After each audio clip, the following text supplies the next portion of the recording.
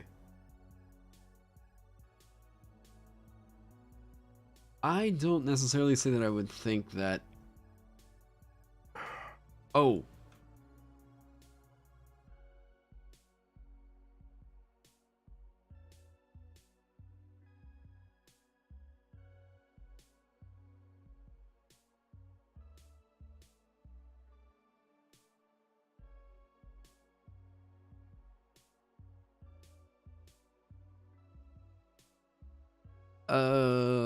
I'm okay. Wait.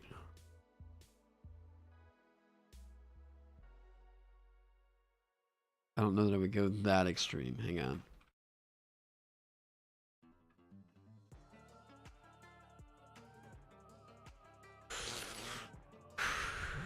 Yeah, I'll say 70%. Agonizing blast will crit. If they change that, yeah. Boom. Okay.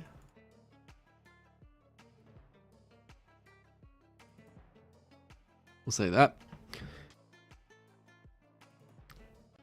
Yeah, critting is important for the. Yeah. I think that you actually have a pretty interesting idea for what Warlock is if you start doing this. Suddenly they become like, I'm the Arcane Striker, and then Wizard and Sorcerer stay the Arcane AoE. It starts to look pretty cool. I think that you got a more interesting idea happening here than you do with like Warlock being pseudo AoE, and then other people can go in and grab the best striking cantrip in the game. Like, yeah. Eldritch Blast will only scale with Warlock levels. Yep, I'm gonna say this is 100%. Other than that, core. Ooh,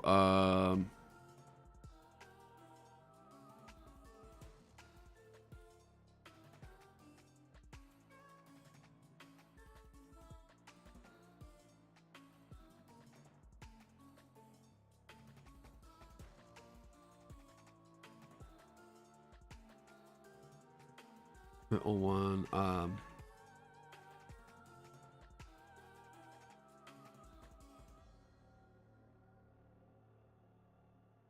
Say that. Yeah. I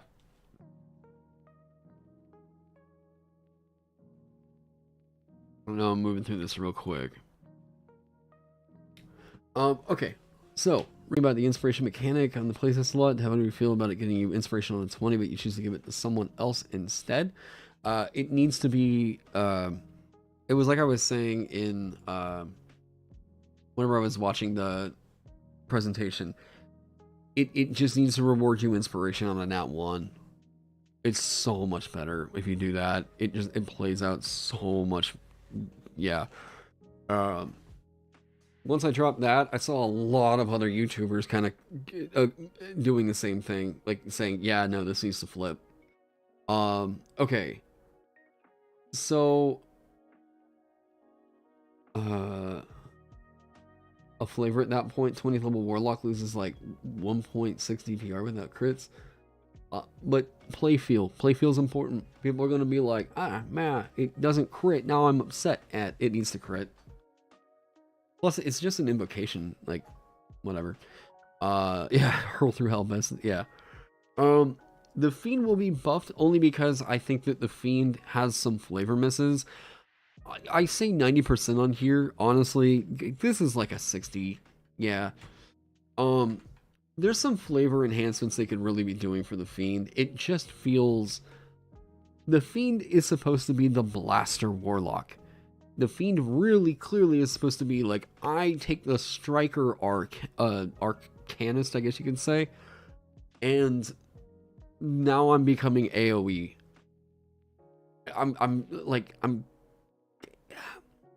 It just doesn't feel like it totally gets that across. I think that we will see Warlock get some narrative focus changes for the Fiend, but I'll say that with like, I'm kind of floaty on that.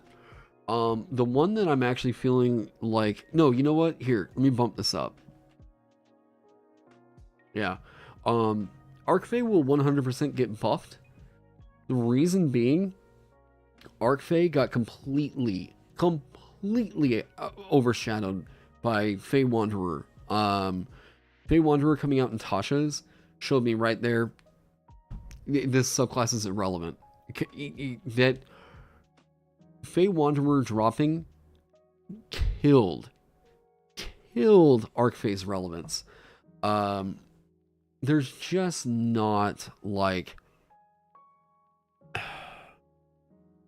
Arcfey just doesn't have enough going for it. It's gonna get buffed. I don't really know how else to really put it. Races are getting all the new Eladrin and elves are getting better features than what the Arcfey is getting as 0 level features. Like, as just, you get the race, you're a better Arcfey than the Arcfey. This one's for sure getting buffed. Gulak. Gulak is going to get Mind Sliver. That's going to be its cantrip. You're going to get Mind Sliver. They've already made major changes to basically what it meant to be like a kind of a psionic character. And this was like the OG psionic option for 5e, right? There's been a whole bunch of new psionic additions. I would think at the very, very least, Great Old One is at least going to get some more, it's going to get some more love in the form of the additional cantrip, and then some kind of flavor picks on top of that. Look at this one potentially being like, I just think a Great Old One, like, oh, it's Capstone. That's right, the Thrall. The Thrall is strong, but it's so specific. They will most likely expand that one out. Yeah. Is there anything else on Warlock people might have a question on? The subclass spells are granted.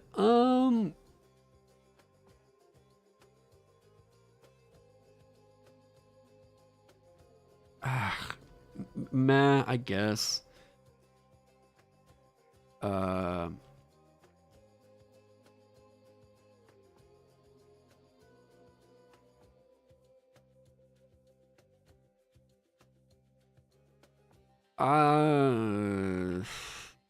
I'll give it 30%. Hades' music is so cool. Darren Korb, great composer. Did you see Impact of the Blade getting the Hexblade treatment, or at least yes. Actually,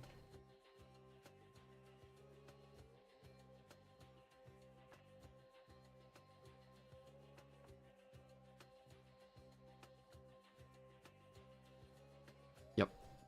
There you go. I'm gonna predict that Pact of the Blade is going to allow you to now make a, like, as true of a Gish as you really can with that. Yeah.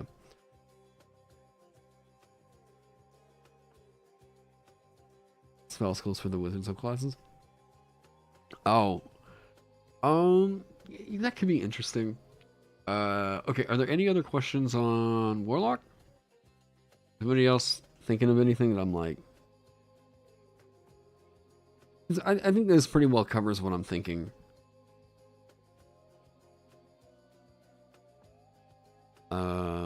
Years later in the system with power creep, how big of a buff is spell versatility? I feel like it's less of a big deal now. How do you have something specific that you mean, like, in terms of the versatility, like swapping them out at, like, the ASI levels or something?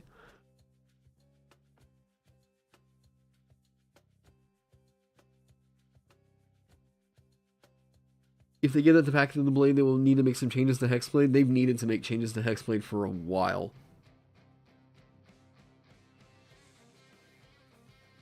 Yeah, there you go. 3-level dip instead of 1 level. There you go. Will they do something about Hexblade? Probably... Hexblade doesn't need a buff. Hexblade just... If they do this, what's funny is it's like... No, you know what? Yeah, just do this. Add this in. Hexblade might have the redundancy, but who cares? Hexblade needed a nerf.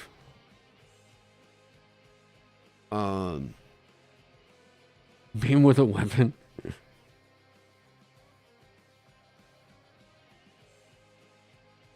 Any other invocation changes?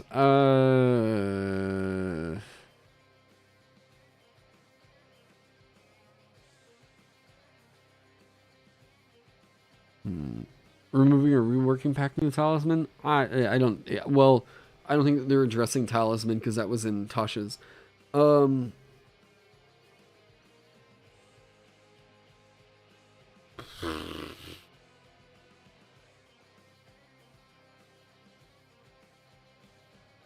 No garbage? I think that the talisman is alright.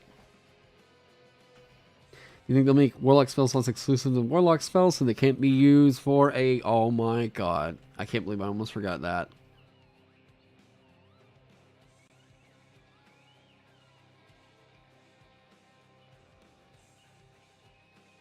There you go. I think that there's a really, really good chance that we're just going to see the Warlock spell slots be restricted to only being able to cast Warlock spells. Or your Warlock features. The Coffee Lock is going to get completely shafted. Personally, I think I would double sight change because it's only because of Warlock and Depth. I think that double sight. What? Okay, this is actually wasn't it Gavin? Death by D4.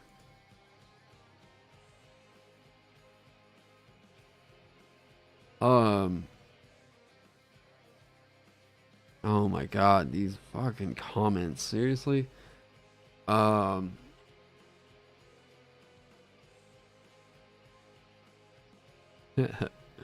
So Gavin over at Death by D4 actually had a really cool fix that I like about Devil's Sight. Here's what I would like to see. Gavin had this suggestion, and I think it's super cool. Keep it as a Warlock invocation if they want to go pick it up.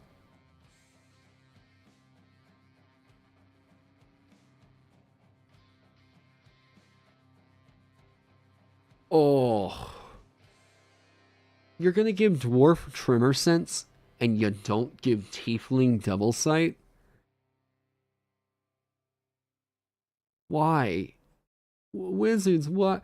Oh, geez. Hold up. People are typing novels in the chat. You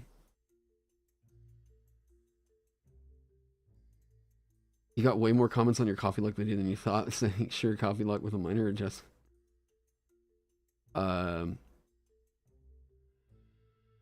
Multi-class is like making a homebrew with less step. That's funny. Real quick, do I think that 5e was designed with multi-classing in mind, or do I think it was an optional rule for a reason? They kept certain pieces of class design in mind for multi-classing. It's pretty clear that they were like trying to make sure we're trying to look out for things like making sure that barbarians using rage can't cast spells, right? Like, why would they specifically call that out in rage unless you were meant to multi-class originally?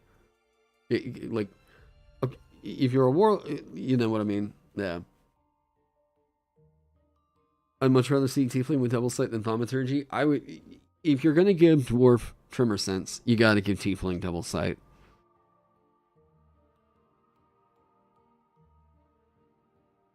Even Double Sight mechanics? How come? Oh, just the mechanic of it? I could see with. They honestly, no, just give it to Drow. Don't even keep the sunlight sensitivity. Just give them the ability to see through magical darkness. I don't really, yeah, I firmly disagree with the idea that we need to have any negative traits as far as your race, outside of potentially considering what happens with creature types.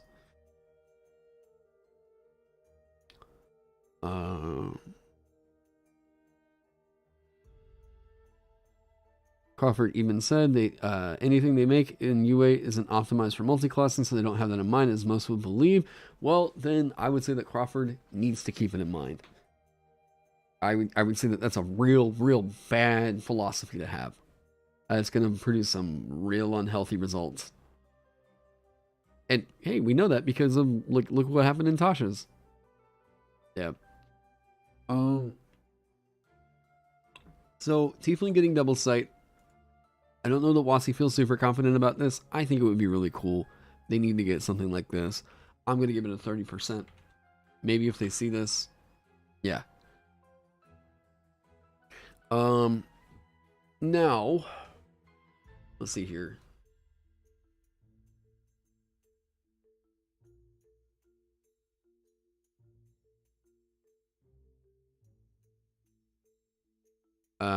God, I just think that the cone is... I think they're probably going to stick with the cone.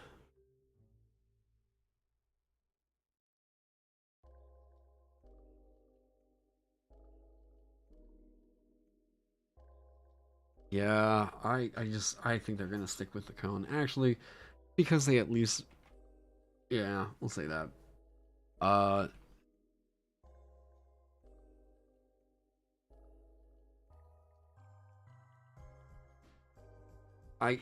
You were...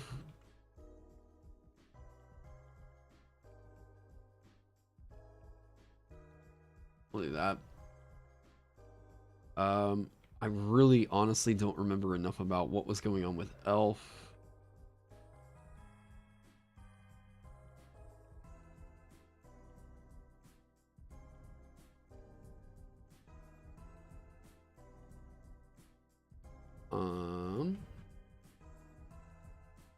What else we got here?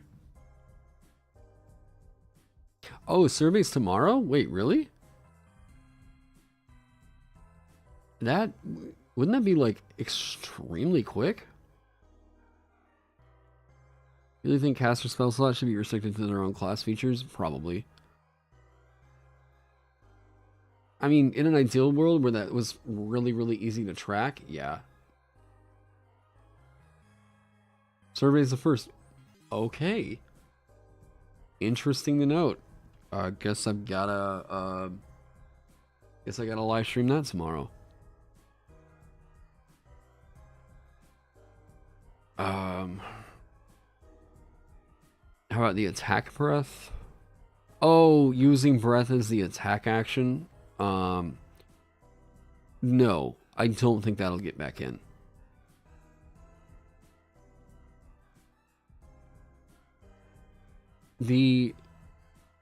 It's not the same as an attack.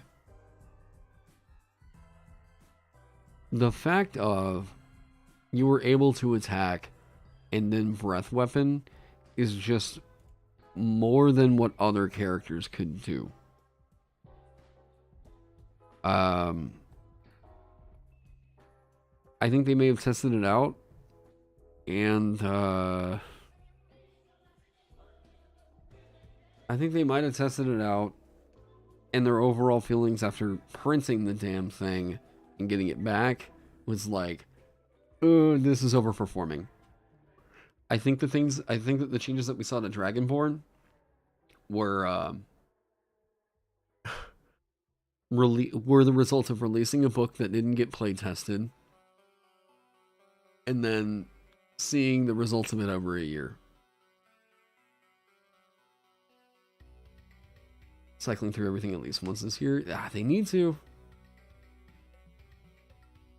Yeah. You've heard zero complaints about Fizzban's Dragonborn? I'm not saying I've heard complaints. I just think that a breath weapon attack being used in place of one of the attack actions that you can get on your turn, it favors martialists in a way that it shouldn't. It's just weird that by virtue of, like, you can attack more often, you can use your breath weapon more often than, like, you know, wizards or whatever, right? Just because they don't have this one extra attack feature.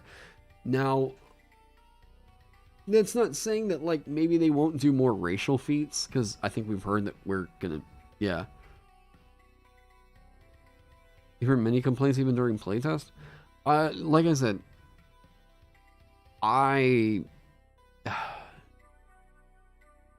it's just not the same value as an attack. The fact that it's AoE is big.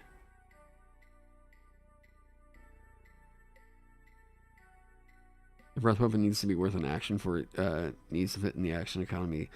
They'll figure out what it needs to be. Hopefully, yeah. Bonus action breath.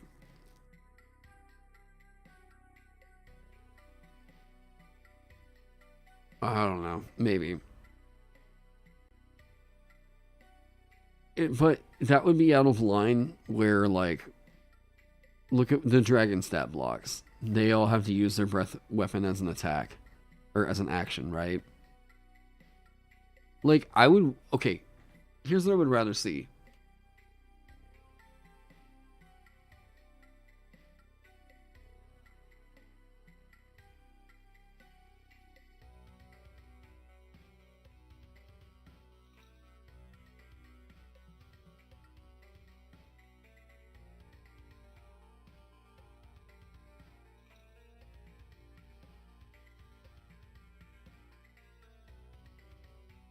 Boom.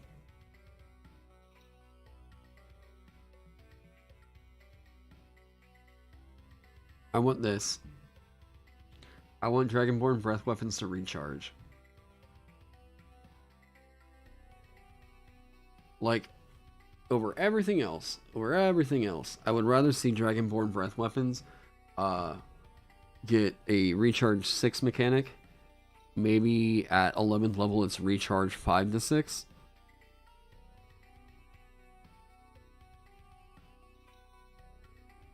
So, like, you get it back on a short rest, but it's more efficient than a short rest. It's once per encounter, right? Or if you get lucky, you get the recharge, and this is gonna make it fit. Like, yeah. Welcome back, Trek. What is recharge 6? It means you roll a d6 at the start of your turn. If you use the feature, then you can't use it again until you roll a d6. Roll a 6 on a d6 at the start of your turn. It's the same thing that happens with dragons and everything else that gets the recharge mechanics. Yeah, if they're... I really think they should do something like this. Let's make it feel a lot more like the dragons from the stat blocks. I wish. Ardling. Oh, God. Does anybody really care about the Ardling? Like...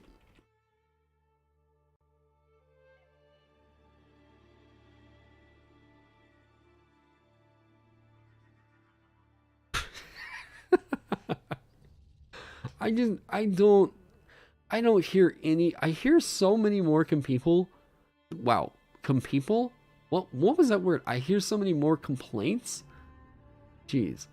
I hear so many more complaints about people thinking that this is stepping on, like, Asmar's territory. You know? Arlene will probably make it in, but it doesn't need to be there. I don't really get why this is here. Fills a niche flavor, but unneeded. Yeah, I have no intention of ever playing one. You know, some people out there are happy, namely furries, right? We already, you got your cat people. No, you know what they need to bring in.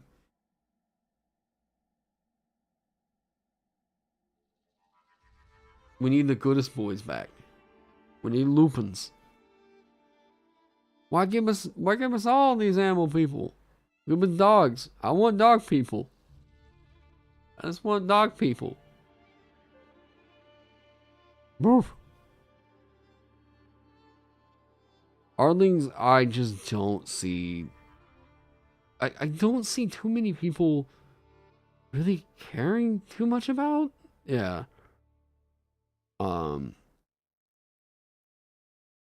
For this degree. Yeah, hey, Lupin with fact deck. Yeah. Bring that, like... Yeah, anyways. I just don't really think anybody really cares about the Ardling, right? Like, it just doesn't seem to make... Yeah? like, I don't know, it, whenever I think of D&D, and I'm thinking of, like, the races that make sense to be put into a player's handbook, right? Where it's like, bam, this is going to be in every world, right? What the fuck is this? Like, I just don't... Oh, man. Like, if people are going to like this, sure, whatever, but, like, it doesn't feel... This just does not feel standard MO, like, agnostic fantasy. Oh, God, please put the goblins in the new player's handbook. Yes.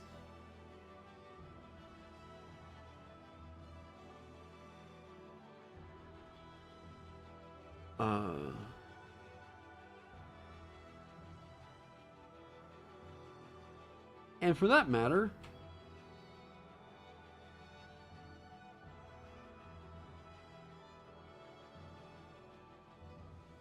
Oh, and then they have to do hobgoblins, and then they, maybe... Man... Goblins really need to be in the player's handbook.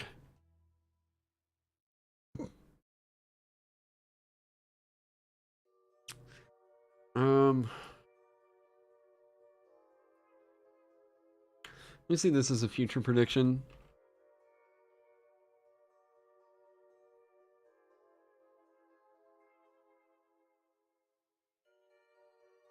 Yeah, they're gonna get nerfed.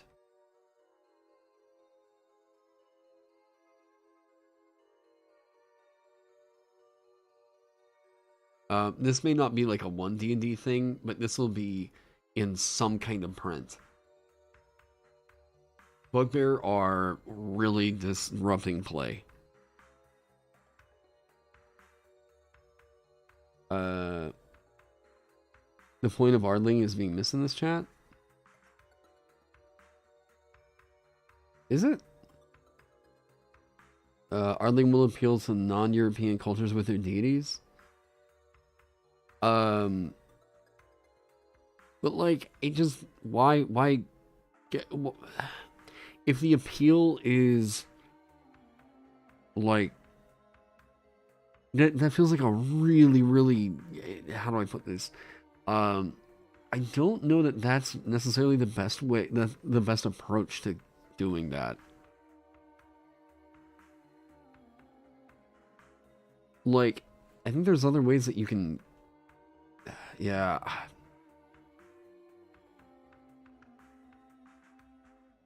They could have rolled the Ardling concept into Asmar. Give them alternate. It just, yeah, I just don't really get why it's there. Yeah, surprise damage would get nerfed. All it really needs to be is just like the first time. Well, I mean, once on a turn, you know, yeah. That extra damage really needs to only be that first time that happens. Or like, you know what? Even if they're doing it to multiple creatures, it's still insane.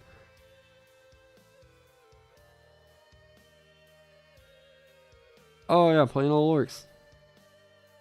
Yep. The only reason why people were playing half orc was because they wanted to play an orc. Like, that was like the best, you know. Yeah. Half elf is gonna stay gone. Half elf, half orc. That's all gonna be gone. Let's see this here.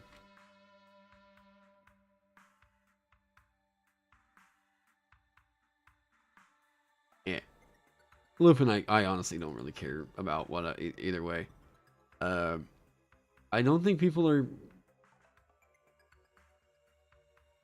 I don't know, do you think that Ardling would get enough negative feedback that they'd be like, I'm not gonna make it? Like, you know? I just don't see the reason why they would make that core. You don't think they're that iconic outside the D&D series? Kobolds or certainly goblins are? Oh, I don't know. I don't know. I want them in there. I like bugbears. Sue me.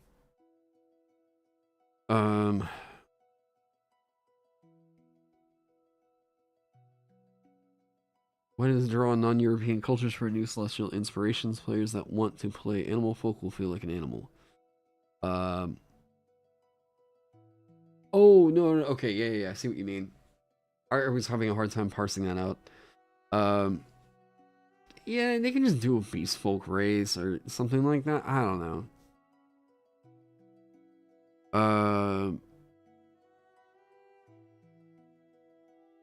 Okay, what are the other races? Gnome.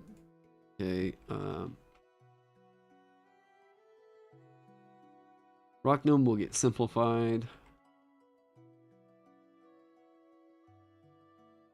I don't think Rock Gnome is going to get major changes. I think it's just going to, yeah.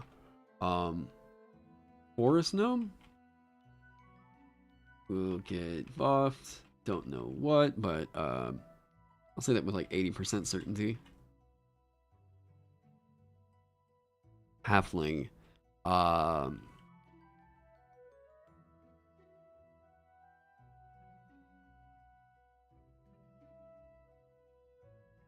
Okay. This is a tricky one. Halfling is all dependent on that one mechanics. If they decide that they want to change some of this stuff, Halfling luck got insanely, well, I say insanely stronger. Practically stronger? Is that the right term? I don't even know about that. It's a little bit of a facelift.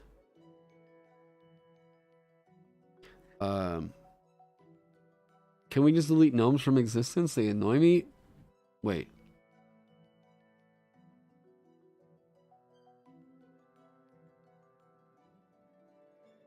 All right. We have to punish. You're gonna have to deal.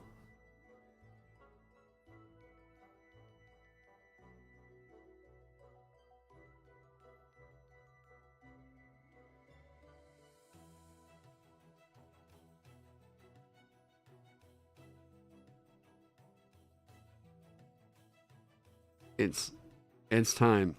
Everybody, please. Let's re-educate. All right. Woo. Yes.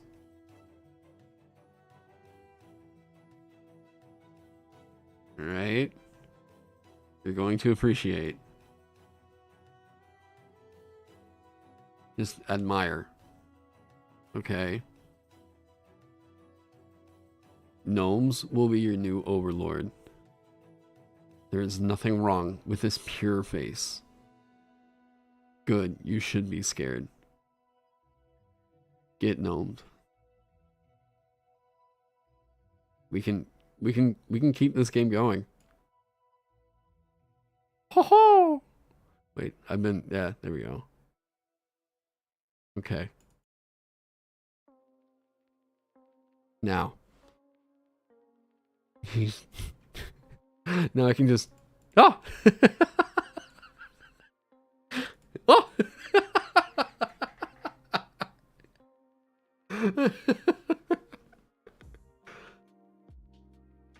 No one's one of the only races you ban because you just hate them and you don't want them in your setting. You can do that. Hey, you can do that. It's D&D. No, I'm staying in.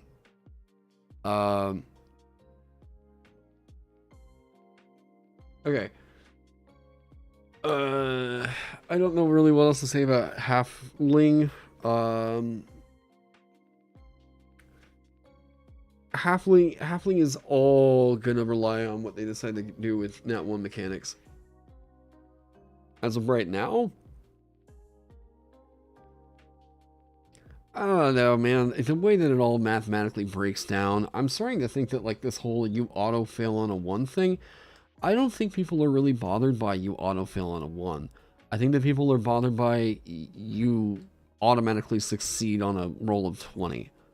But still, the pushback on that can be, well, why are you even asking for the check in the first place?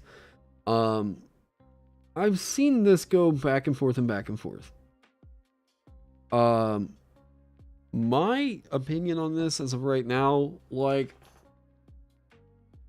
you know, they can reinforce this idea of like, yeah, DM should not ask for these checks, but it still feels weird that they're like, well, yeah, no, we're still gonna make the DM the bad guy here, you know.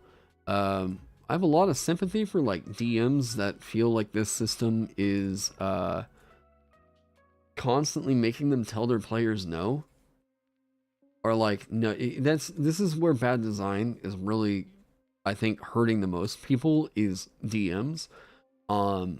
Because some of the whenever player options aren't really being properly designed, and I mean like balanced or just made for sane fucking play,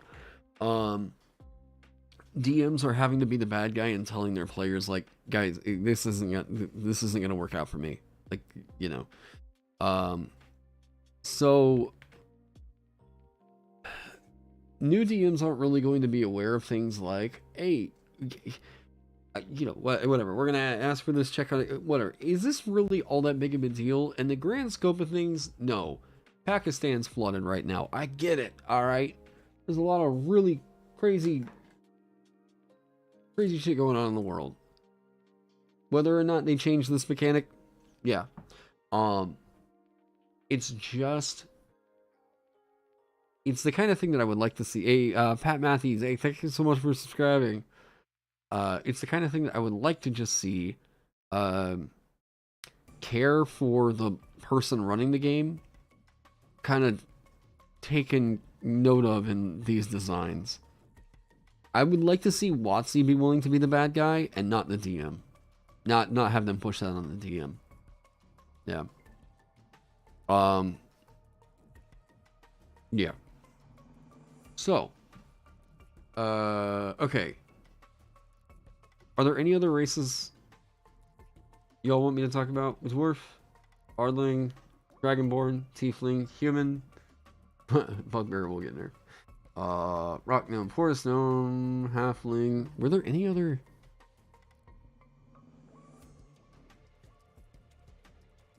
How would WotC be the bad guy? How would they word it? They could word it to where they could do things like fix the Hadaz's glide, where players that find out about these exploits go into a table and they're like, well, the rules say I can do that. Yeah, yeah. It's like, no, you can design to prevent assholism in a way. Like, well, okay, that's not really fair. You can write a rule that makes it to where a thing won't be exploitable like that. They really poorly designed that race. Like, and you know, I'm strictly talking about mechanics right now. That glide, they didn't even take that into a white room and test it. Like, yeah. WotC being a bad guy refer to well, yes, but that's what I mean.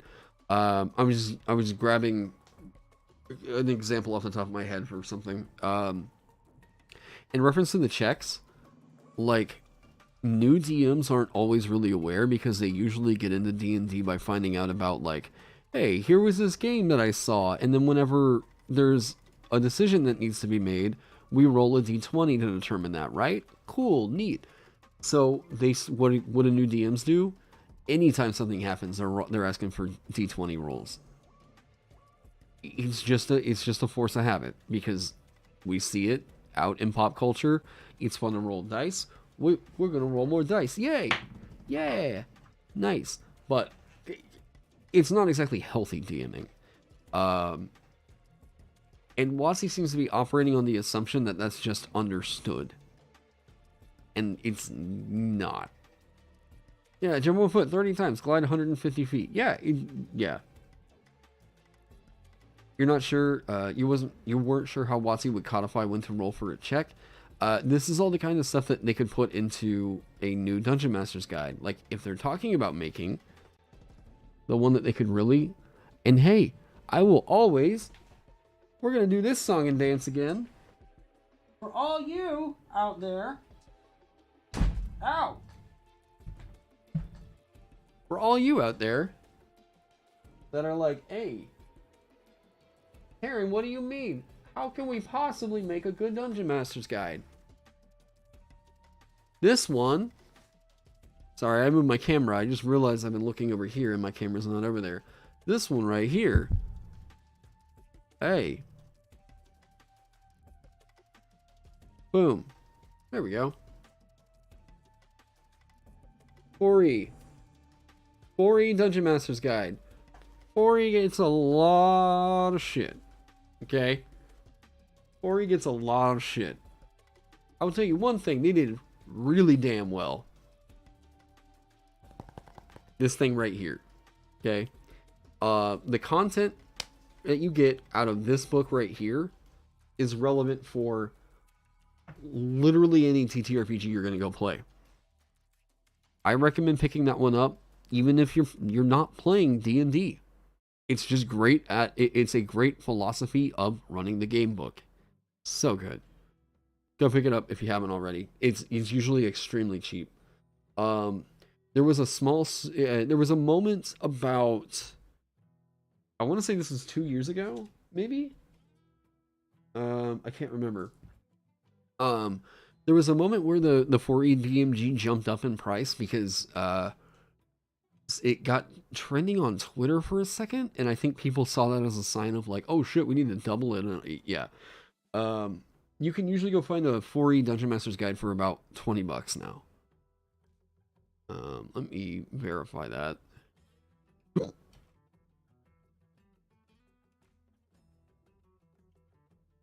Yeah, here's one for $5. Yeah, you can get a 4E DMG so cheap. Yeah. Do it to it. Okay. Now,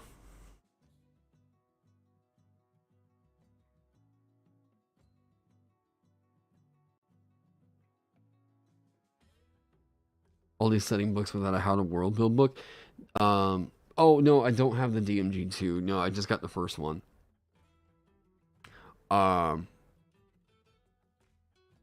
There are quite a few different supplements out there, like third-party books about world building and everything. But yeah, it would be nice to get a DMG that actually had that stuff in it. I'm not gonna lie. Lathander's Guide to Making the World? Never heard of it. What is this?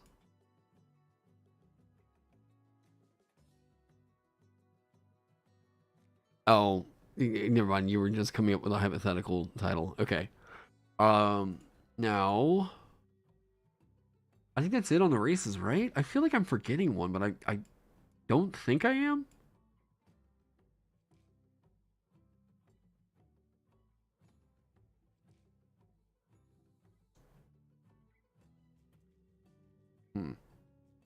Okay. Artificer.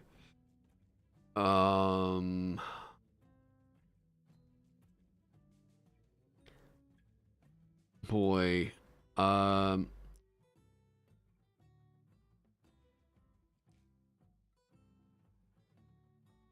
don't know that Artificer's going to become core.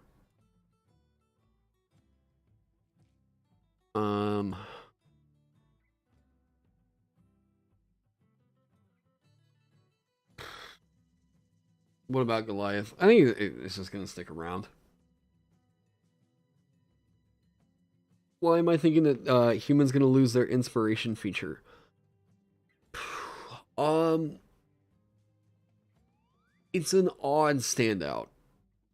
It's very atypical from the rest of the palette of racial traits that we're seeing. And I'm not completely sold on inspiration staying as is.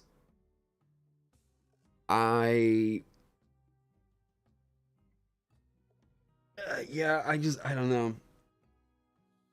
I don't really think that that's going to stick around. I like the idea. Like, they're making inspiration a little bit more codified and it's not so floaty.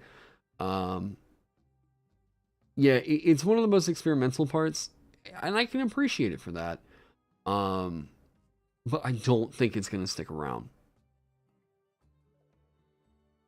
Artificer's going to stay non-core. I don't know. They've hit this point with it where I'm like, human getting 2 feet is scary. I actually like it quite a bit. Um, I wrote about it in that article that's over on Flutes Lutz's website. Um, human getting 2 feats. Uh, in a game where dwarf is getting tremor sense, human needs that. You know how many people are actually looking at human now and they're like, oh yeah, I would actually play one now. I'm pretty cool with it. It's a little bit worrisome, but as long as the feats generally are like sanely designed, I think it should be fine. Yeah, they did limit the pool. Yeah.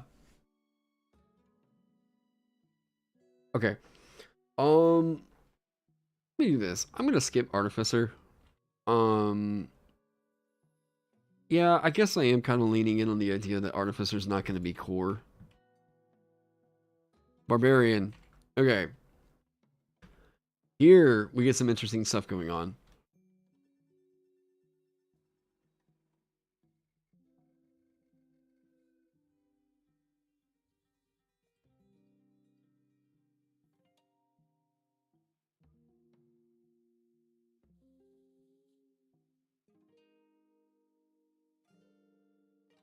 Oh, 100%. Okay. Barbarian is going to be getting an overhaul because of the way that they have changed unarmed strikes. Oh yeah, no. We're gonna talk about Berserker. No, for sure. Um, Rage is gonna get, because they lost out on the advantage on strength-based ability checks you make whenever you're raging. They're going to get something to bolster this up. By what I mean whenever I say that they lost this, because unarmed strikes are now the way that you are grappling and shoving. That means that this doesn't do anything anymore. It doesn't do anything in combat for you. They're going to get a change. The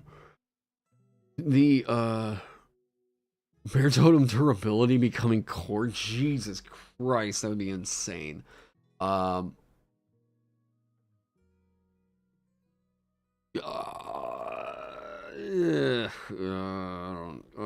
don't know that I see that. The bludgeoning, piercing, and slashing is already so good. They don't need to. They don't need to bring that over. If anything, they need to nerf Bear Totem. I mean, one change you can make to Bear Totem right now is to remove the force damage resistance. Which, why the fuck was that on there? Yeah, Bear Totem would get nerfed before. Yeah. Hey, what's up, Blue? What about all those doors you're smashing down during combat? You'll be doing that with unarmed strikes now. Or weapon attacks, I guess. Yeah. Delayed damage mechanic. That introduces an element of tracking that, honestly, I don't think most players are going to do. Yeah, there we go. See, delayed tracking. Now, Berserker. I don't need that's redundant. Yep, I will tell you right now, with in no uncertain terms, Berserker will be completely reworked. In terms of what this will be, I'm gonna say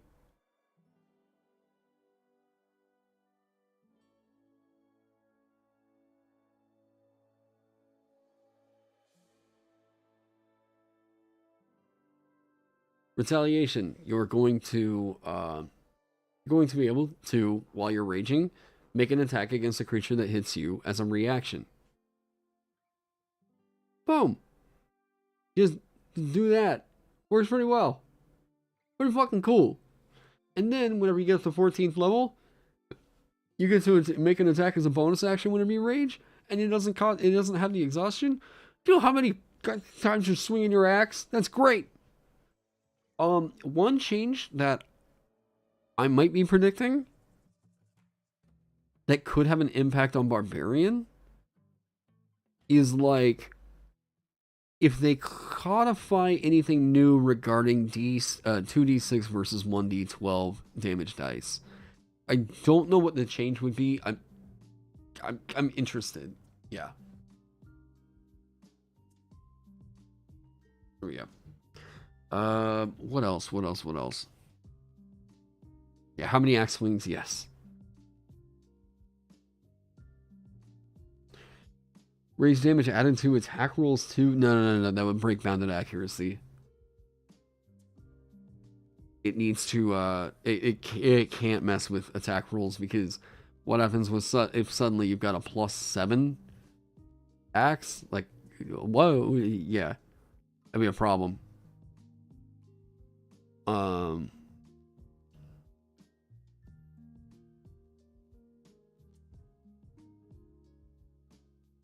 Do I think that they will allow spellcasters to change what their spellcasting ability is? Probably not. I just don't see why they would do that.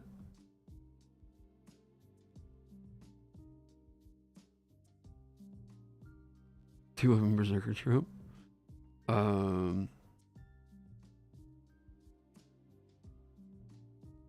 Reduce damage taken by an amount equal to half rage. Oh wait, what? I think it's interesting that they do have a little modifier in there that they can play with, but I don't know that they'll go that far. Oh yeah.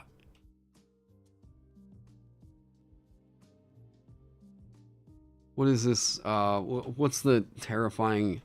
Is it terrifying presence? No, it's frightening something, right? What's their the God damn it, the 10th level. I'm just gonna say.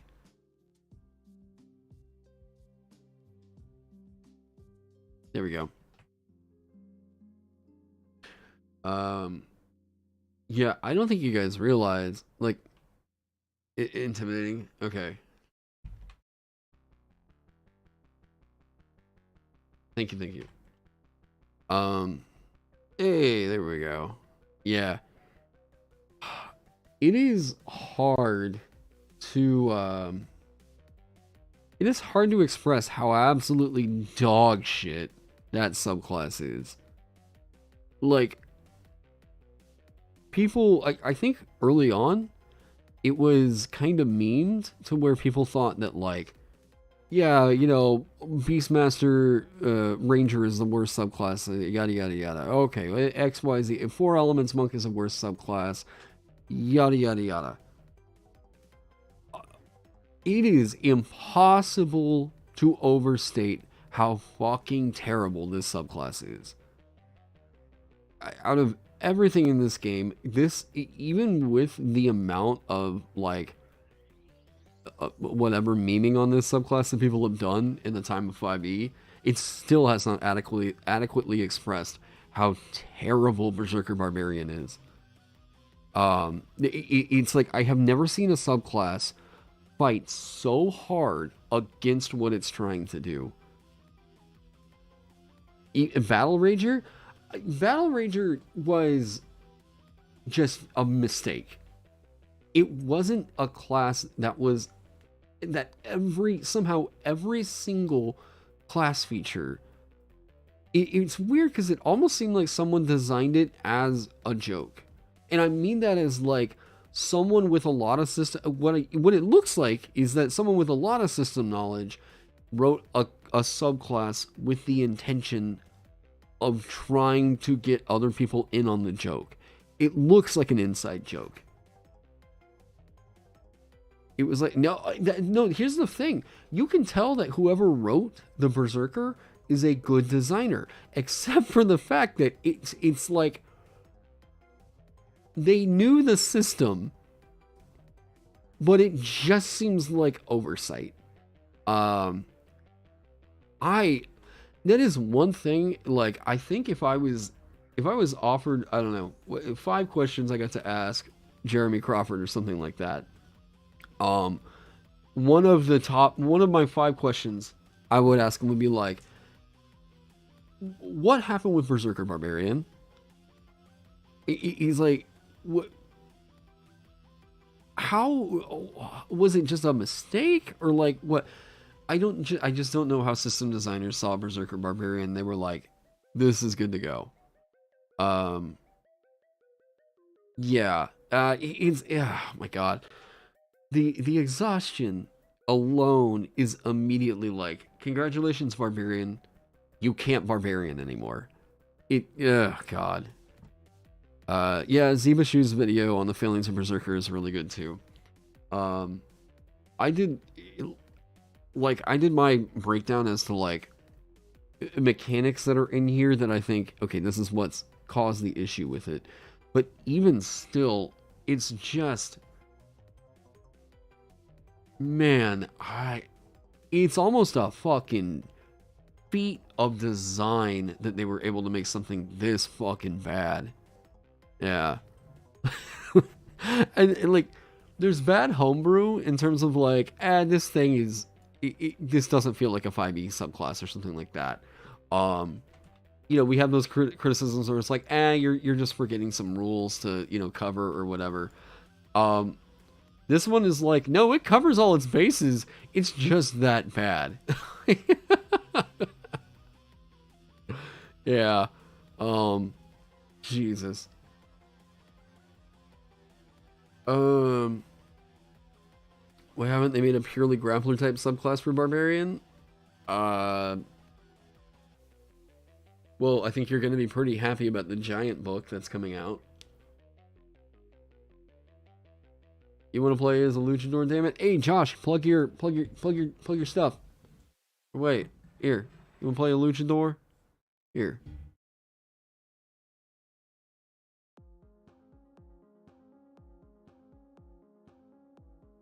Friend of the channel. Wait, where can I find this? Josh, where's your... Is it all in past live streams? Josh, do you private all your live streams? What? I can't see anything about the loot. Okay, look. I was about to send someone over to your damn videos to go see the luchador. Okay, well... Anyways, this guy... Dungeoneer's Pack. He is currently working on a luchador class. So, yeah, good check out. Yeah.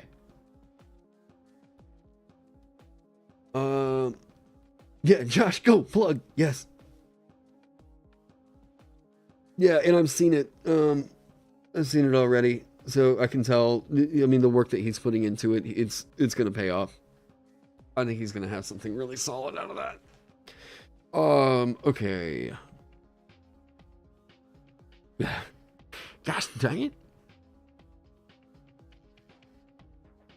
Yeah, the Berserkers deal with it daily. Yeah, there you go. Isn't there a luchador pugilist? There's a wrestler pugilist that, luchador... I think what you get more out of Josh's luchador compared to Ben's pugilist, Ben's pugilist is still pushing you way more into, like, beating the shit out of people. I shouldn't think if there's anything. Oh, Totem. I need to talk about Totem. Yeah, Ben's pugilist is still about, like, I'm gonna punch you so hard, I'm gonna break my fingers, and I'm gonna punch you even harder with the broken stubs. Like, that's what, like, Ben's pugilist is about. I'm just gonna hit you so goddamn hard, I don't care how bad it hurts. Whereas the luchador that Josh has been designing is more about, like, unique kind of, like, wrestling techniques. Yeah, a more charismatic while performing crazy. Yeah, there you go. Boom. Yeah, it is sticking around that, like, that more force of personality. More of like a force of personality kind of a thing rather than, yeah, the masks for the subclass. I thought that was a really cool idea. Sorry, this eye patch. There we go. Showmanship, yeah. So, go check that one out. For real. Okay.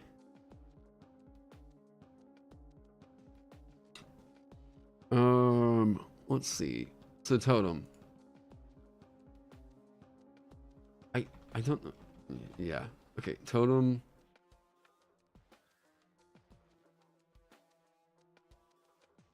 Nerf to bear.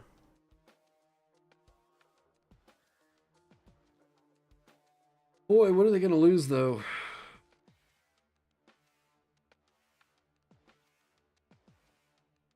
Like,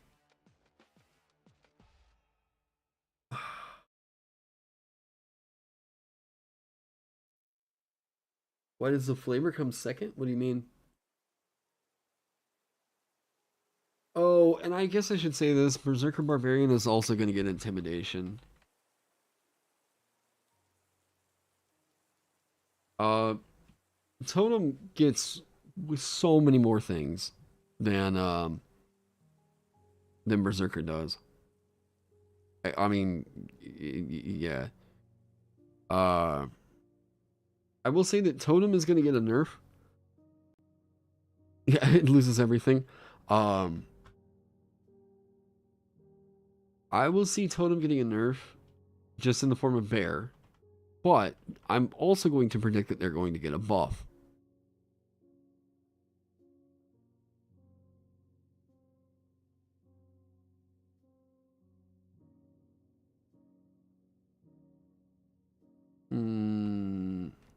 Okay. So Totem Barbarian locks you into your choice. And we're seeing 5e, well, we're seeing all of D&D move more towards a, we need to figure out a way to allow you to potentially swap some things out. I could really easily see it to where you as a Totem Barbarian will be able to swap these out. As what I could see is like a, almost like you're consulting the spirits, you know? I think it could be kind of cool. Beast modes, yeah. Yeah, you're swapping out the totems, right? Yeah, I'm thinking of inscription now like that. What is this? Oh, it's not repeating the... Oh, no.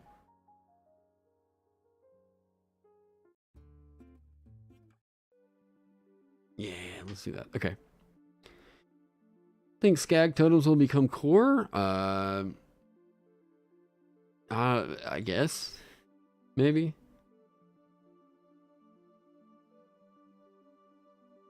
Beast Barbarian does? Oh, yeah, I guess that's right.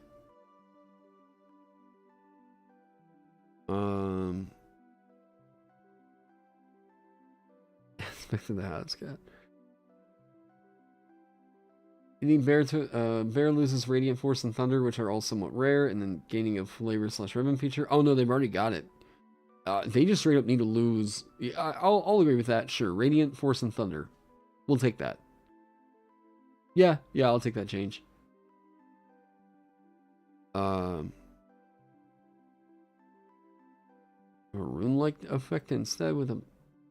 I just think it's going to be so much easier to just let these swap out on a long rest. You're consulting a different animal spirit or something like that. Yeah, just do that.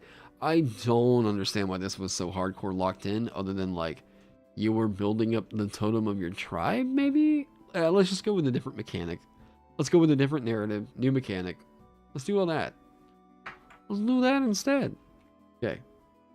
Let's do this. Elite row. Boom, boom. Bard. God damn, okay,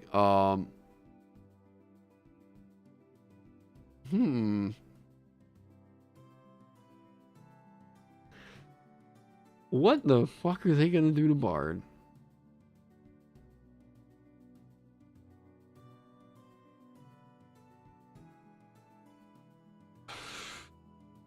Okay.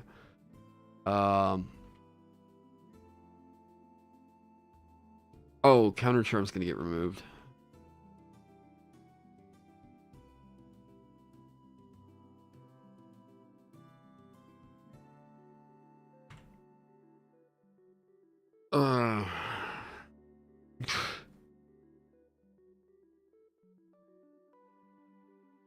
I don't know that WotC's going to go that extreme and make it a half caster.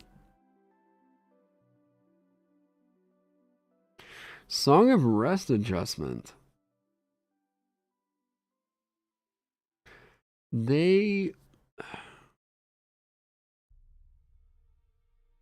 would be smart too. They could streamline it. The new musician feat, just like that could have been that could have been the new. They wasted that. That could have been the new bard thing at second level. But I guess like, God, it's just gonna bother me.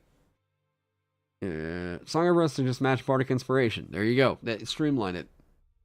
Streamline it. You know what? I'll write that down.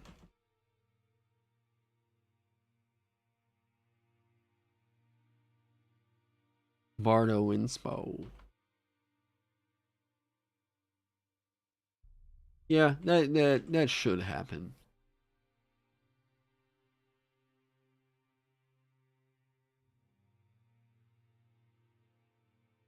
I think Counter Charm will definitely get removed. It's just got bad play feel. I think that, okay, Dan used it pretty well in the Vecna thing, okay? But that is, in the time I've been doing D&D stuff, that is one of the very few rare instances in which I've seen Counter Charm come off pretty well. Yeah. You get $50 paid on the official release of oneD&d to make Bard a 2/3 caster.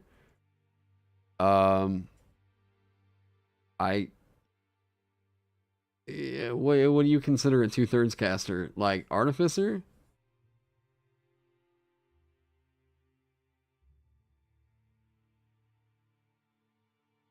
Would they make Bard an Artificer? I don't know that they would. What is a 2/3 caster? You get up to 5th level spells and cantrips. I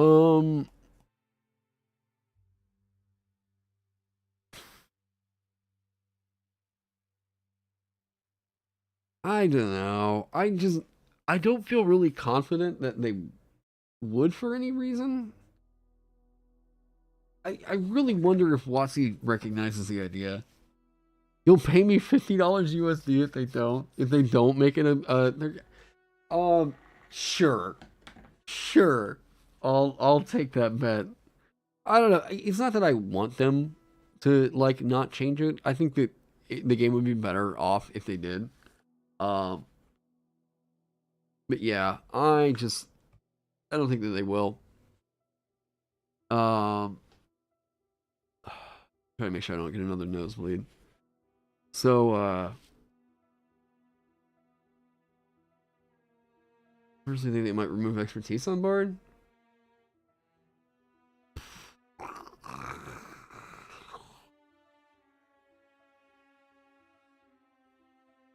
don't know. Man, you know what? Jack of all trades is actually pretty close to a decent narrative on luck. Like, luck overall has had a pretty weak narrative in all of D&D, but Jack of all trades actually gets pretty close. Oh, you know, I'll explain why. Luck is okay. How do you determine what luck is? This is just a side thing. I thought this was an interesting piece of philosophy. All right. What is luck?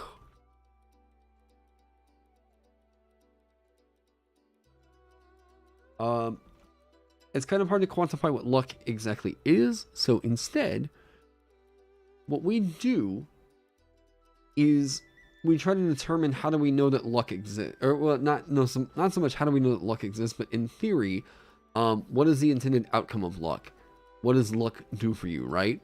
So, luck, at least according to this book I read, where's that? Oh, it's somewhere right here. Okay.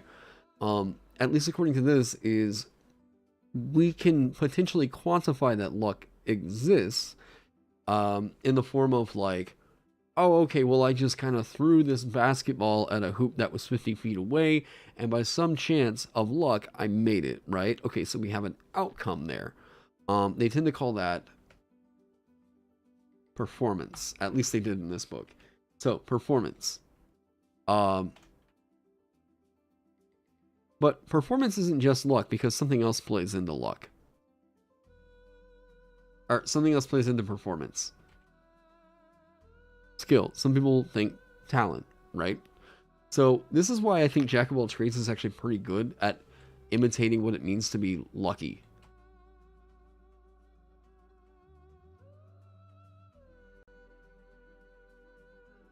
This is their theory, that luck is performance, so the final outcome, minus skill. So this was a part of this little equation right here is basically what got me so hung up enough to where I was like, I'm not working on the fortune right now. Because I thought that this is like, how do I even begin trying to model that in this game? I tried coming up with dozens of different iterations of what it meant to be just like, yeah, you succeed at the thing, but not by being good at it. So maybe like you don't add your proficiency bonus to it. Oh, okay, so jack of all trades. Oh man, like it kind of feels cool.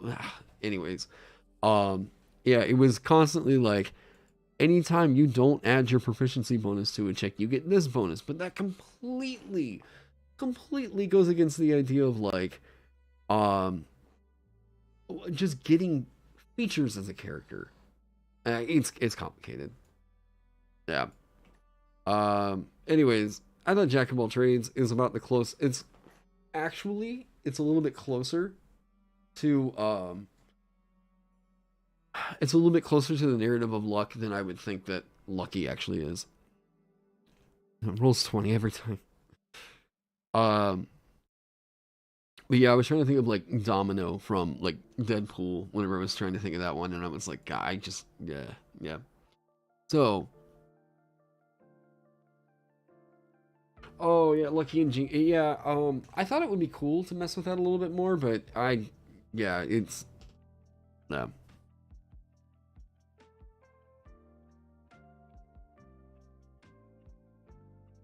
A wild man, yeah. Okay, so lore.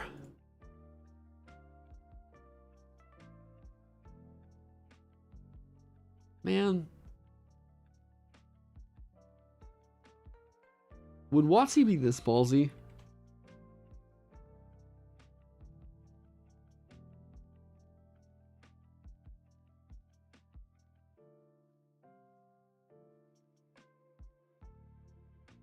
Would WotC do that?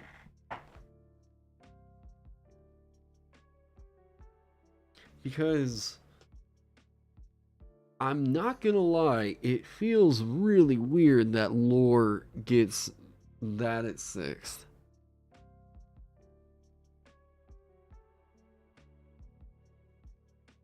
Oh, I mean, I would just love to see a luck stat at some point. Then something cool, but yeah.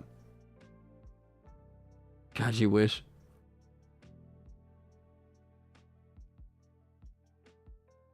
Yeah, it all depends on what happens with lore. Oh yeah, lore. Yeah. No, I got you.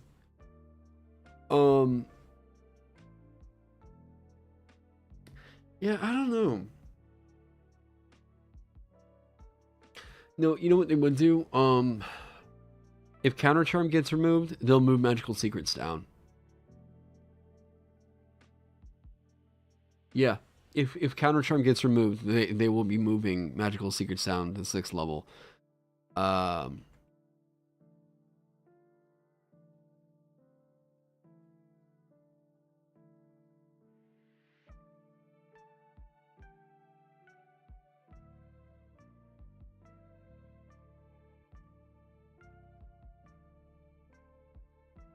Well, I guess they are secret. They're separate. Wow.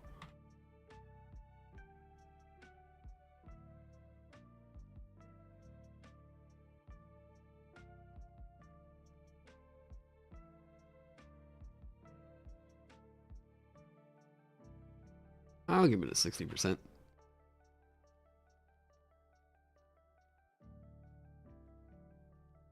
Man, shout out the community? What? Huh?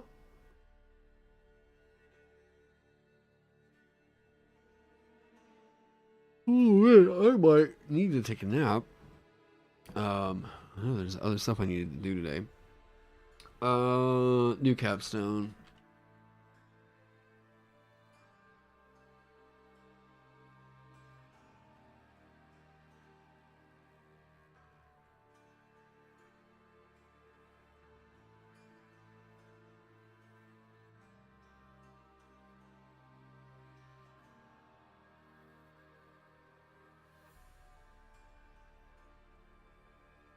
Boom.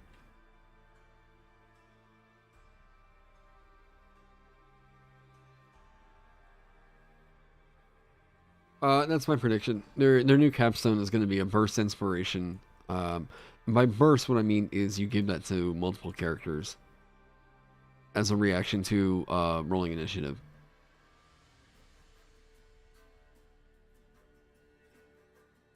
So,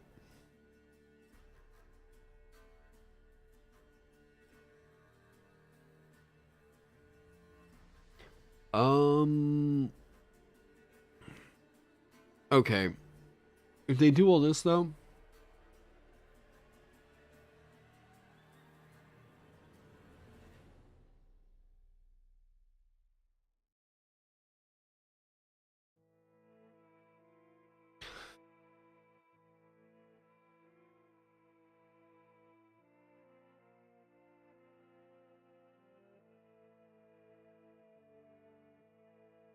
oh come on.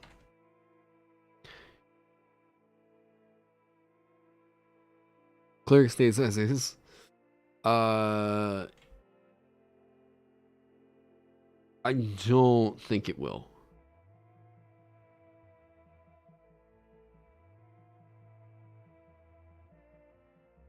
Oh man. Gosh, sorry. I could sleep last night. I don't know what this is all about. Okay. Cleric.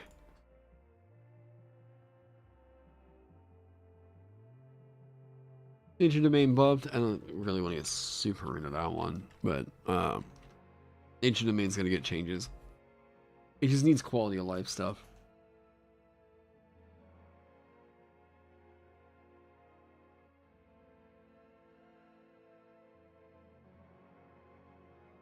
Who actually uses Turn Undead? Oh man, it came in clutch for me.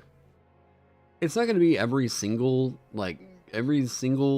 encounter, but man, it can be pretty damn impactful.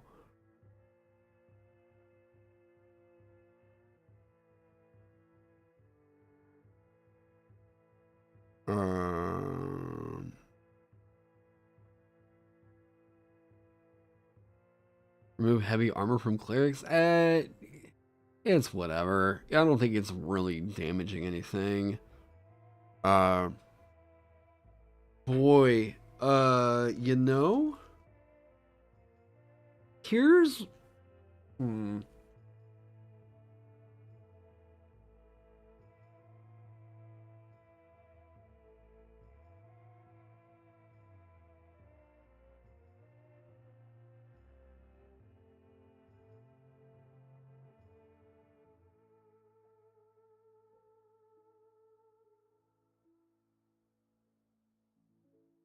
There you go.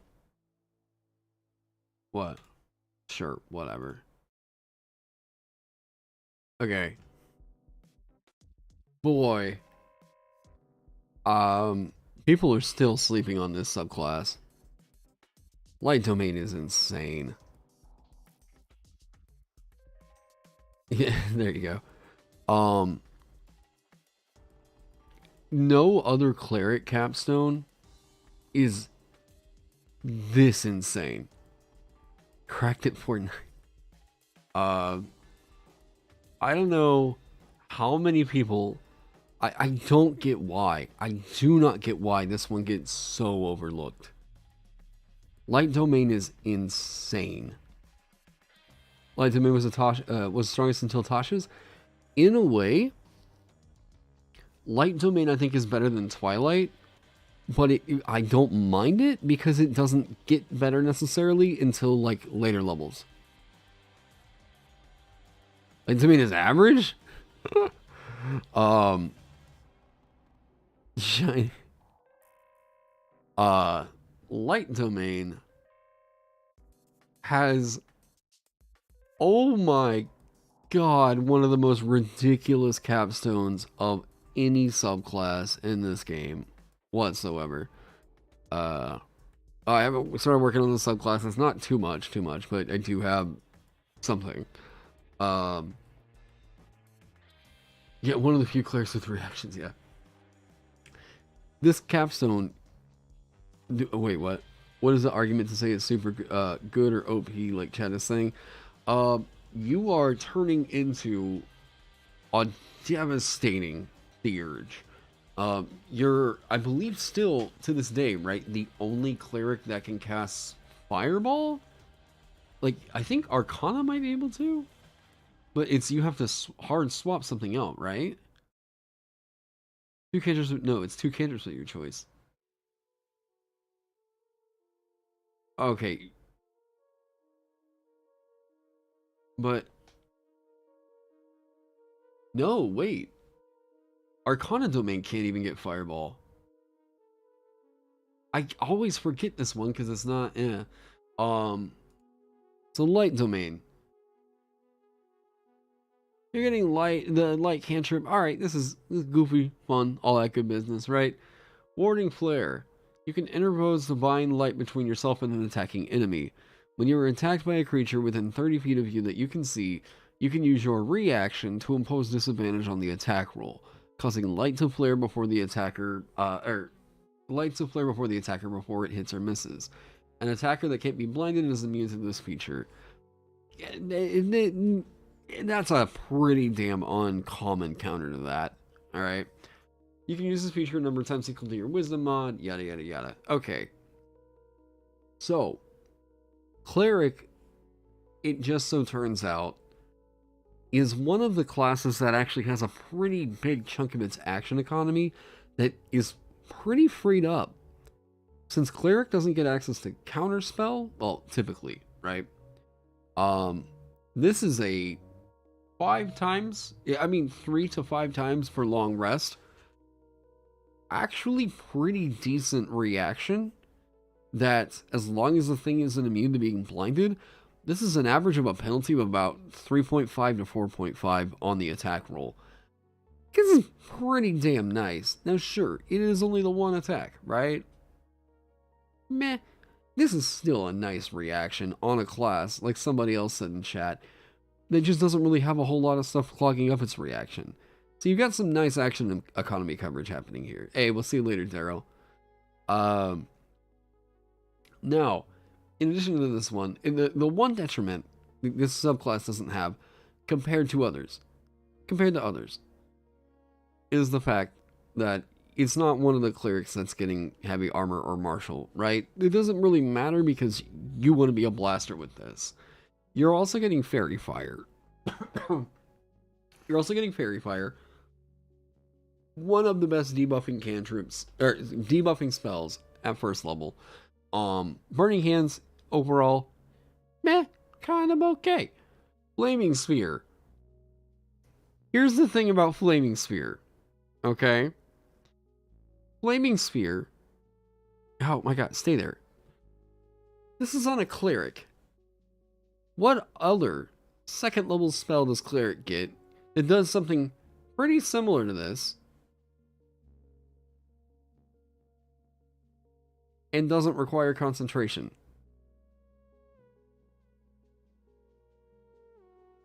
Anybody? Bueller? Bueller? There we go. Spiritual weapon, right? Now, if I was remembering right, oh, that's right. Okay.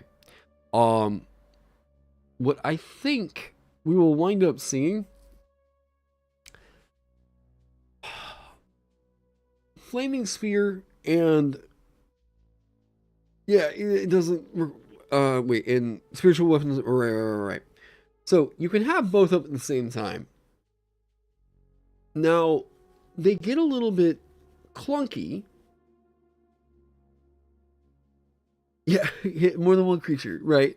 Um, Flaming Sphere and Spiritual Weapon out at the same time can be a little bit clunky, but it's worth at least acknowledging that this exists. Um, Scorching Ray, which is overall,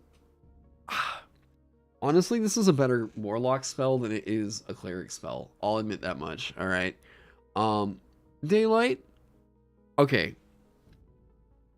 Daylight is solid because we're dispelling the darkness and all that other stuff.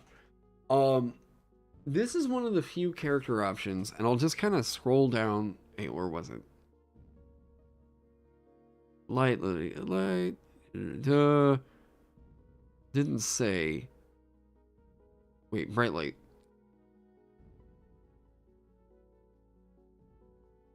Wait, what? Oh no, sorry, never mind. I was confusing something here. Okay, I thought this was the one that. Wait, why does the daylight spell not shed sunlight? I was getting that confused. That's also really weird. Okay, whatever. You're getting fireball. You're getting wall of fire. Guardian of Faith. Now flame strike. Pretty dog shit spell. Yeah, the light domain 6 to 1 a theme. Fire, right? Flame strike. Pretty terrible spell. I don't know that I would say that it gets all that much better. No, scrying is fantastic. I don't know that I would say that it gets all that much better, but this makes it look not terrible. I would still probably just be using Fireball because it's cheaper and more efficient, but like Chrono of Light makes it look not terrible at later levels. Radiance of Dawn. You can use your Channel Divinity to harness sunlight, banishing darkness, and dealing radiant damage to your foes. As an action, you present your holy symbol, and any magical darkness within 30 feet of you is dispelled. Now, you're using what was conventionally a situational effect to cover up a little bit more territory here. Any hostile, or additionally, each hostile creature within 30 feet of you must make a Constitution saving throw. A creature takes radiant damage equal to 2d10 plus your cleric level on a failed saving throw, and half as much on a successful one. A creature that has total cover from you is not affected. Now, on this thing right here, the Radiance of Dawn is good at tier 1. It actually scales with you pretty well. 2d10 plus your cleric level? I mean, an average of 30 damage that you're doing in an AoE? That's not bad. For the trade-off of something that I'm going to get back on a shorter long rest? That's not bad. It's pretty damn solid, actually, it turns out. And you're banishing darkness. This is, again, it's situational. You're banishing the magical darkness. Yeah. Okay. It's situational that really comes up. But would you rather have this or turn undead? I think this is a pretty damn good alternative. What did I say the average damage is? So you've got your cleric level, so, well, okay, here it's, sorry. I was thinking about it in terms of like a 20th level character. Here at second level, 5.5, 5.5, 11, plus 2, so 13. 13 damage in an AoE at second level, especially dealing radiant damage.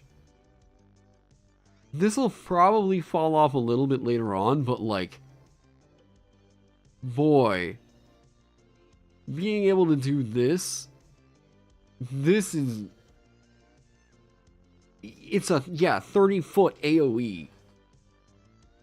This is huge. This is most conventional battle maps, like battle grids. This is half the map. This is huge. Will a con save though? Yeah, that doesn't mean it's shitty. I think people just like completely overblow con save value. Um, it's a Constitution saving throw, and they'll be common, but like I would still say at this level, 2d10, 13 damage, even if they're taking half.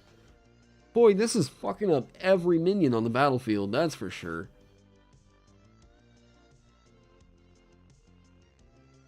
You mean about concept? What do you mean?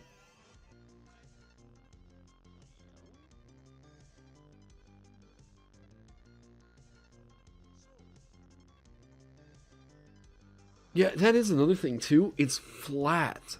That's a flat bonus on top of that. We're not just like rolling a bunch of dice. It's flat cleric level. Chance to succeed is part of the average damage calculator. Saving throw that. Oh. Sure. But I mean, most anything that's going to be dealing damage, at least in this game, is going to require some kind of a burden of proof, or improve flare. You can also use your warding flare. This is again, it's a reaction. You still get all the perks out of having used your action. Like, oh man, like you're getting this feels like 60 average damage comes to more like 7 cowboy. 60%. The average damage is more like 7. This is a Treant Monk calculator, right? Oh yeah.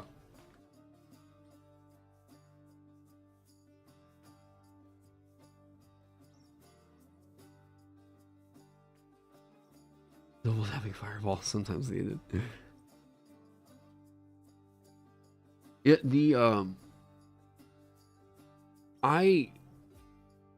Radiance of Dawn is already a real solid use for your channel divinity that has some unique coverage going on. Actually, what I prefer is the fact that, yeah, it's niche up in here. Good. You can give them something niche and something powerful tied into it.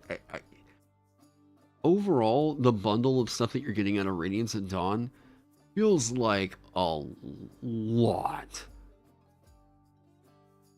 1% math. No, I usually whenever people are always going for like DPR calcs, it's always seems like it's just kind of like a little rib at Treant Monk. Oh yeah, right. Yeah, spiritual weapon on the main target. Yeah. Wait, what?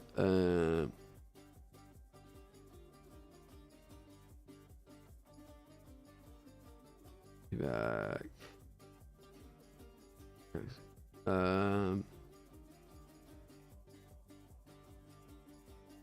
Cleric, you wouldn't have been able to survive.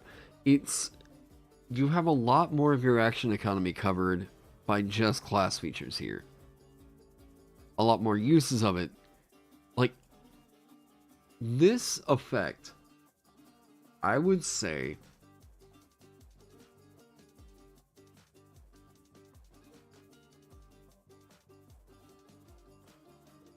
this is not worth a first level spell slot. No, wait.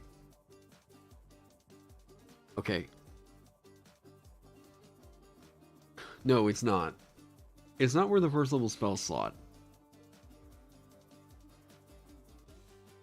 But God, it's close. I think Warding Flare is sitting in a really good position as a first level feature. The fact that it's a reaction that you're getting for free, and mind you, most clerics are not getting a freebie reaction here. And we can pretty much suss out that Wizards of the Coast actually feels like Shield is too good of a spell to give Cleric. I'm not exactly sure why, but from the UA, seeing Forge Domain have it and then get it removed and then they haven't put shield back onto a cleric, makes me think that Wizards of the Coast sees some interaction going on that, like, I think they're conventionally thinking that clerics should not get a reliable reaction. A lot of clerics get heavy armor, yeah. Maybe that's the trade-off, is they think that, like, if you're getting the option of getting heavy armor, we really shouldn't be able to give you shield, right? I guess, yeah. Yeah. Corona of Light, though. This is the thing right here where I was like, this capstone is... Okay. I'm going to say something, and I hope that WotC doesn't take this and, like, run with it here. I don't want this. I do not... Oh, man. I don't want them to nerf this. I'm scared that they might. This is the kind of ridiculous thing that I think Cleric Capstones should be able to do. But I mean capstones. Corona of Light. You can use your action to activate an aura of sunlight that lasts for 1 minute or until you dismiss it using another action. You emit bright light in a 60-foot radius and dim light 30 feet beyond that. Your enemies in the bright light have a disadvantage on saving throws against any spell that deals fire or radiant damage. Few things.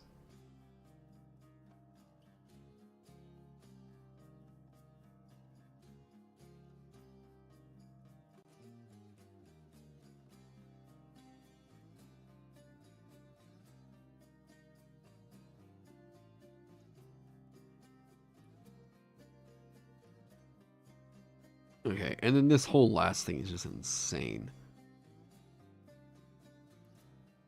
Okay, radiant damage resistance is extremely rare. And I mean real rare. It's not concentration. And, you want to know something else? You don't burn a resource to do this. You can do this as much as you fucking want. This is an infinite use feature. You are making sunlight as much as you want to make it. Yeah, creating actual sunlight is super rare. This is extremely unique. You think of a caps? Yeah. This lasts for 1 minute or until you dismiss it using another action, emitting bright light in a 60-foot radius. We're talking about, like, if you are playing D&D on a regular battle map, you don't just have the battle map covered. You've got the fucking pizza box, the Mountain Dew cans, everything else you've got on the table is covered by Corona of Light. This is huge. Huge. Or if you include the sun itself. What is it? The Sunbeam spell, right? I think it's like the Sunbeam spell, Corona of Light, and I think there's, yeah, one other thing, right? I'm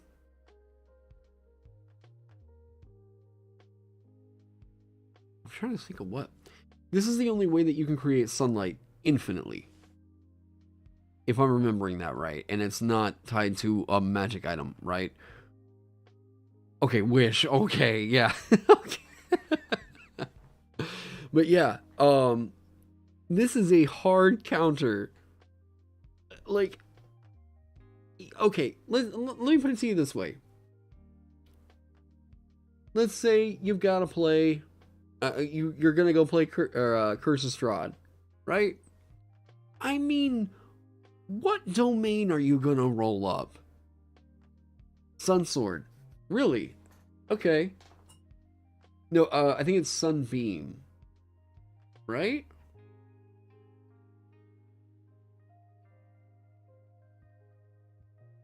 Is it Sunbeam?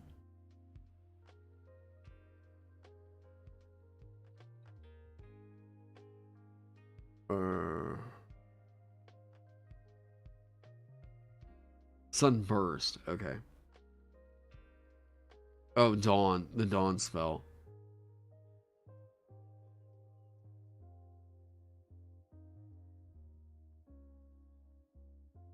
You have an 8th level spell. Jeez.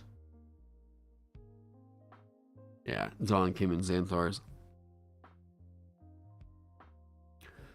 They're 2 different spells. Okay, thank you.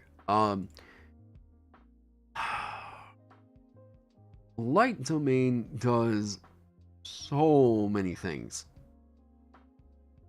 Like, it covers up a real... okay. It uses what some people were basically forgetting to use for the Channel Divinity. In a pretty unique way that covers up... Number one, you do get some of the blaster flavor of what it's going for, right? And actually, in a damage type and of a calculation that not too bad. I'm mostly thinking this is sure, you're dismissing magical darkness, and I think that they aimed on this being a lot more common than it wound up being in this edition. But man, this is really nice to have. On top, it's a niche kind of a thing put on top of a pretty damn solid AoE that you're getting out of the Channel Divinity. I don't know that I would say that this outclasses Turn Undead in 99% of situations, but probably 98.9. It's pretty insane. Improved Flare, Warding Flare. Again, you're getting the action economy coverage here. You're already getting what we know is an intentionally overpowered 3rd level spell that builds off of Corona of Light. Your enemies in the bright light that you shed, so basically any enemy within 60 feet of you, has disadvantage on saving throws against any spell. Not just... here's the other thing with this. Not any spell you cast. Any spell. Any spell that deals fire or radiant damage. Gah. This is so big. Light Domain is insane. The overall package of what you're getting here just perfectly spells out you are supposed to be the devastating Holy Blaster. This is just so mega impactful. And the fact that it's infinite use is the kind of thing that makes me think that Wizards might just decide to get a little bit too trigger happy and nerf it. Oh, yeah. It's kind of been off and on, but we're doing predictions and stuff. It has been... Wait, what time is it? 4:19. Okay. I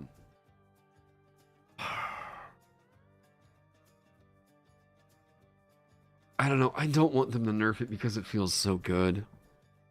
I think Light's in a perfect spot. I'm just really worried that they will nerf it. Life. You all tell me, are they going to clean this up? Disciple of Life. Because I think what they're going to say here is whenever you cast a cleric spell, a 1st level or higher, to restore hit points.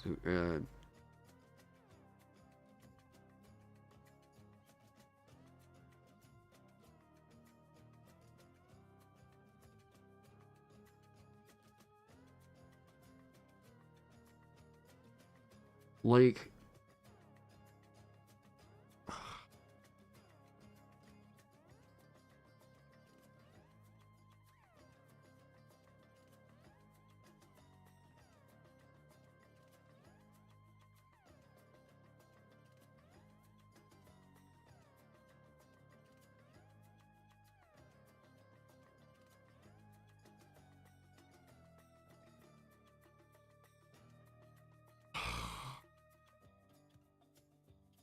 Why is it 1st level or higher? There is no healing cantrip, or are you missing something?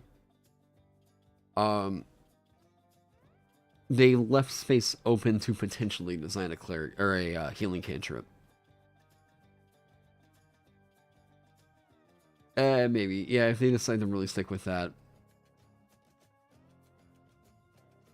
The anti-berry clause, yeah. It's my understanding that there's actually, like, according to a sage advice, they actually clarified that this does not work with good berry. Because it's like you're not using the spell at the time of the creature eating the berry. Yeah. I don't know. That might get a little bit of a change there. It also wouldn't shock me if Life Domain lost heavy armor.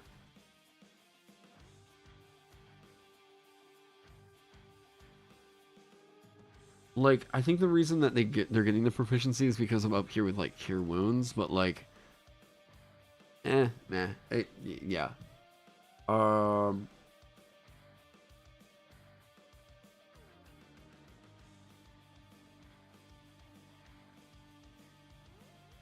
Trickery will get buffed. I'm not sure what, but it will get a buff. Oh.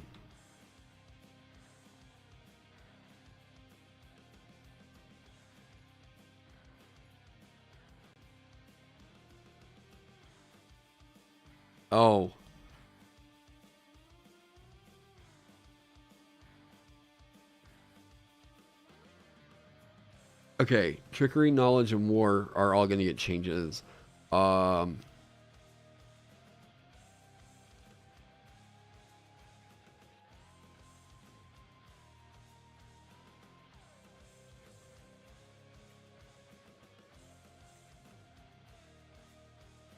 Yeah, Nature will get buffed.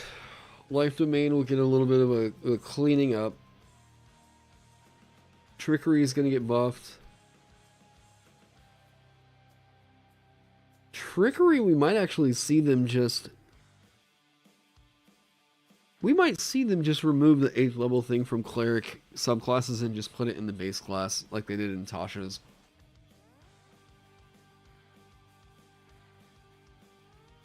That could be it.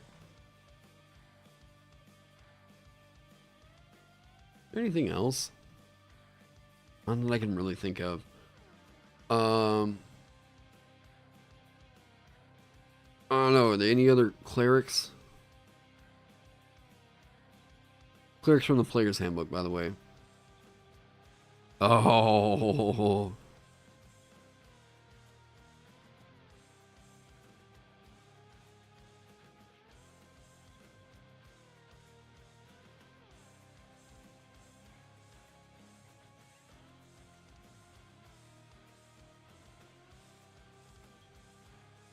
Boy, I'm gonna say 90%. Only reason I'm that confident right now is Jeremy Crawford has talked about this exact change, like not super long ago. That's a hot take, really? Basic progressive block? Like, wait, what?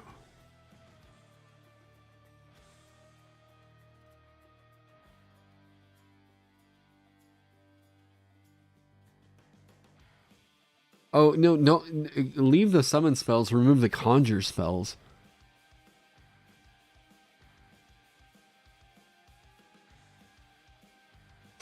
Do you think they touch Death Domain? Nah, I don't know. I just don't think they care too much about Death Domain. They made it as a villain, like, subclass, and it I don't know. I don't think they really care.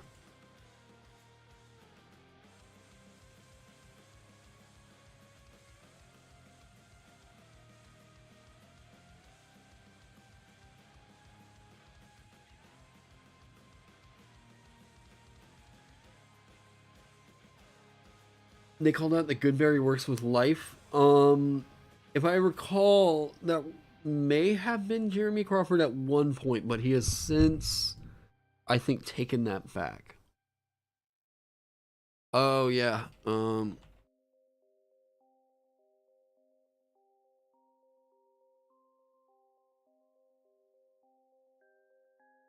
Okay, I'm gonna soft confirm this. I'm gonna say, like, okay. They may get a new feature to replace Druidic. But it also might just be that like they're like, yeah, you're gonna get druidic on top of all that. I don't know. You talk about the not wearing metal thing. I guess. I think most people were just ignoring that one anyways. Actually, what I need to do, I'm kind of looking at the time. Yeah, 4 hours. Okay, I actually need to be kind of getting ready. Amanda and I have a thing we're doing later on. So I'll come back to this. I need to be streaming tomorrow anyway, since we're going to be doing the survey. Perfect time for us to segue back over into this. But yeah, I need to be getting ready for some stuff we're going to be doing tonight. So I'm going to kind of wrap it up here. And find someone cool to send you all over to. There we go. We want to go watch Amaranth? Oh, Joe Cat's on.